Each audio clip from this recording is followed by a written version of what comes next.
review of the movie Murder in the Woods. My wife and I decided we was gonna go to the movie theaters this weekend and see what was available. Before the pandemic, it was something we like to do on a regular basis. Once every week, usually we'll go and see us, whatever's new that came out. And we decided to go because no one was actually at the movie theaters. You pull up to the place, nobody's there. It's 5-6 cars in the parking lot, so not much risk getting COVID there. So anyway, we decided to go see a movie called Murder in the Woods. One of the stars is Danny Trejo or Machete. And it's got an ensemble of young, unknown actors. The one thing that struck me, and the one thing that's positive about this movie, in my personal opinion, was the entire cast was Latino. And it's not something you see much in American movies. And diversity in movies is a good thing. Some people don't think so. Those people are haters. They need to grow up. But so I was okay. Well, why not? It's all Hispanic cast or all Latino cast. You don't really ever see that. So especially like I said in American theatrical releases. And unfortunately, the movie was terrible.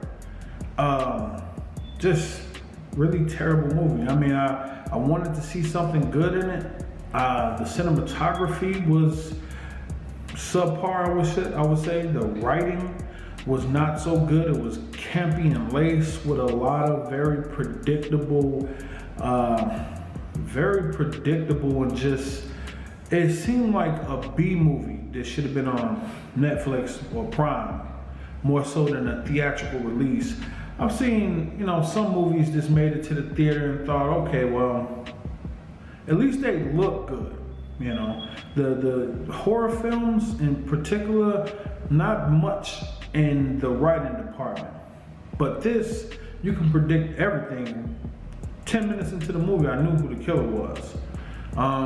Me and my wife was going back and forth while the movie was playing, telling each other what was gonna happen next. Then you look at things like the timing of the movie.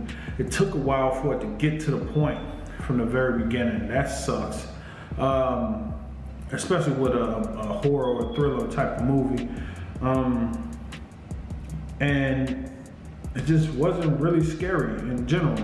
Not too many jump scares, which I personally like. It's not for everybody, but I do like jump scares. Like I said, it wasn't no amazing shots.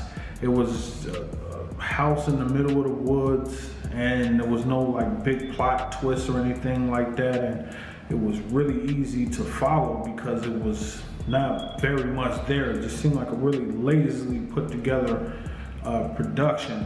And like I said, it's unfortunate. The writer is a woman from Chicago.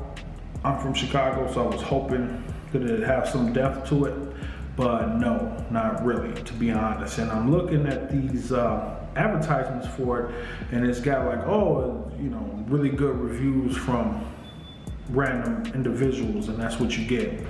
On a scale of 1 to 5, I give it a 1.5, 1 maybe, because it lacked originality.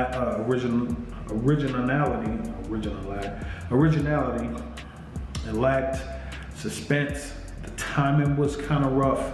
The cinematography was bad. Like I said, had it been a B movie on like Prime Video or something, I wouldn't have thought nothing of it. I probably wouldn't have caught the whole movie. I would have been going back and forth on my phone with this type of movie. Definitely not what I would have expected for a theatrical release.